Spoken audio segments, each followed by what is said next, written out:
নমস্কার বন্ধুরা, আমি মৌমিতা আর আপনারা দেখছেন আমার কুকিং চ্যানেল স্বাদের সন্ধানে। আশা করি সবাই খুব ভালো আছেন। সামনেই ক্রিসমাস, আর ক্রিসমাস মানেই কেক। সেই কেক কিভাবে বাড়িতে পারফেক্ট বানিয়ে নেওয়া যায় সেটাই আমি আজকে আপনাদের সঙ্গে শেয়ার করব। আজকে বানাবো ফ্রুট কেক। মাইক্রোওয়েভ ছাড়া গ্যাস ওভেনে কি করে কেক বানানো যায় সেটাই আজকে দেখাবো। যারা ভেজিটেরিয়ান তাদের কথা ভেবেই আজকে আমি ডিম ছাড়া কেক বানাবো। প্রথম স্টেপে যেটা করতে হবে, একটা বড় গামলা হোক বা ডেচকি হোক এরকম ঢাকা দেওয়া নিয়ে নেবেন। সেটাকে 10 মিনিটের জন্য প্রথমে ফ্রিহিট করে নিতে হবে। একটু বড় সাইজের হলে ভালো হয়, তাহলে কেকটা ফুলতে সুবিধা হয়। এরকম একটা ডেচকি নিয়ে নিয়েছি, সেটা গ্যাসের ওপর বসিয়ে লো টু মিডিয়াম হাইতে রেখে ফ্লেমটা আমি 10 মিনিটের জন্য ফ্রিহিট করে নেব। সেকেন্ড স্টেপে আমাকে কেক টিনটা রেডি করে নিতে হবে। এখানে গোল একটা কেক টিন আমি নিয়ে নিয়েছি, সেটাকে প্রথমে ভালো করে অয়েল ব্রাশ করে নেব। তারপরে বাটার পেপার এভাবে গোল করে কেটে নিয়েছি, সেটা বসিয়ে তার ওপর আবারও ভালো করে অয়েল ব্রাশ করে নিচ্ছি। কাচের বোলের মধ্যে এখানে হাফ কাপ আমি দই দিয়ে নিচ্ছি। হাফ কাপের একটু বেশি পরিমাণ আমি এখানে বাটার দিয়ে দিলাম, গলিয়ে রেখেছিলাম বাটারটা। আপনারা চাইলে সাদা তেলও ইউজ করতে পারেন। এবার বাটারের সাথে দইটাকে খুব ভালো করে ফেটিয়ে নিতে হবে, যেন দইয়ের মধ্যে কোনো রকম লাম্পস না থাকে। এরপর আমি এখানে চিনির গুঁড়ো ইউজ করছি। 2/3 কাপে 2 কাপ মতো আমি চিনির গুঁড়োটা ইউজ করব। এখানে চিনিটাকে আমি গুঁড়ো করে রেখেছি যাতে ব্যাটারের সঙ্গে খুব ভালোভাবে মিশে যায়।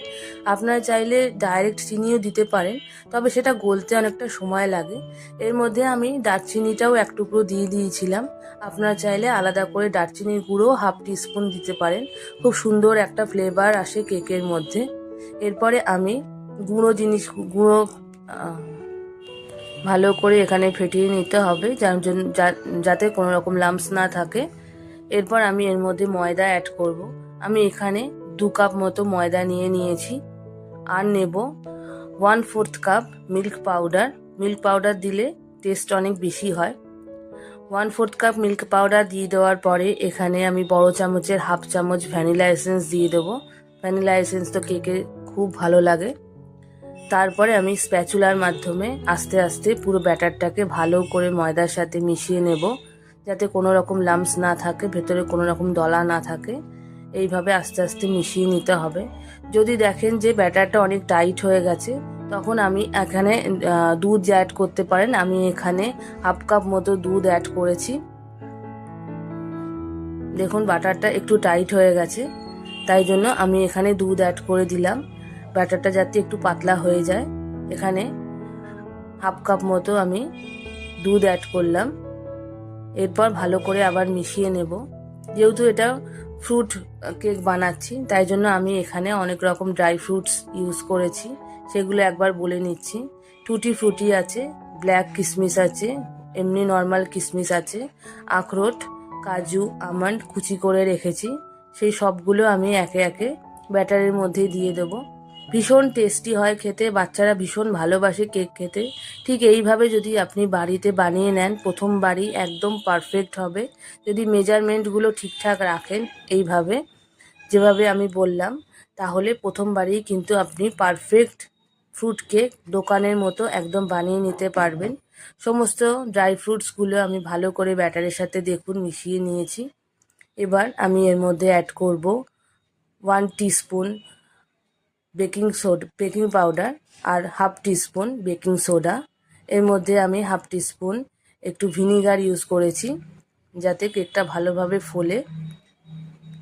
এখানে 1 পিঞ্চ মতো আমি নুন দেব, যাতে চিনি আর নুনের ব্যালেন্সটা ভালো হয়। কেকে সামান্য নুন দেওয়া হয়, আপনারাও অবশ্যই দেবেন।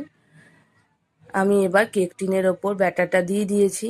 ওপর থেকে সাজানোর জন্য আমি কাজুর টুকরোগুলোও দিয়ে দিলাম, হাফ করে কেটে রেখেছিলাম।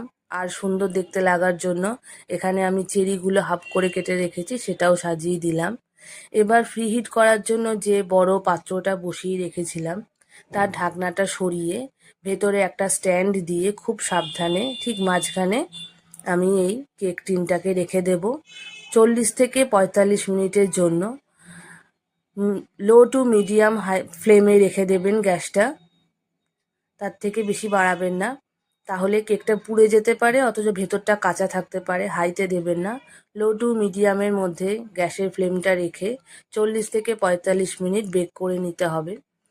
ঠিক মাঝখানে 20-22 মিনিটের মাথায় ঢাকনা খুলে একবার দেখে নিয়েছিলাম, তারপরে আবার 20-22 মিনিটের জন্য ঢাকা দিয়ে দিয়েছিলাম। দেখুন আরও 20-22 মিনিট পর ঢাকা খুলে দেখলাম, এখানে একটা স্টিক দিয়ে দেখে নেবেন।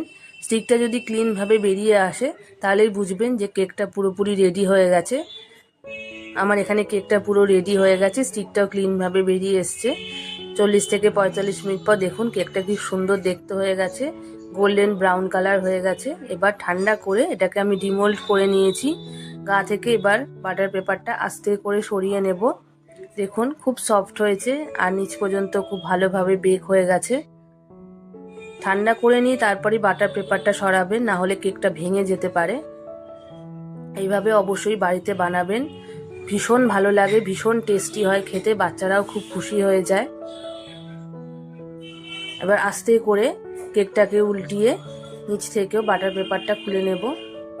খুব সফটও হয়েছে আর খুব ভালোভাবে বেকও হয়ে গেছে। বাড়িতে বানিয়ে আমাকে কমেন্ট করে জানাবেন পারফেক্ট হয়েছে কিনা বা কেমন হয়েছে। আমার রান্না যদি আপনাদের ভালো লাগে তাহলে অবশ্যই আমার চ্যানেলটাকে লাইক, শেয়ার এবং সাবস্ক্রাইব করবেন। বেল আইকন ক্লিক করতে একদম ভুলবেন না। এবার একটা টুকরো কেটে আমি দেখিয়ে দিচ্ছি যে ভেতর পর্যন্ত ভালো করে বেক হয়ে গেছে কিনা।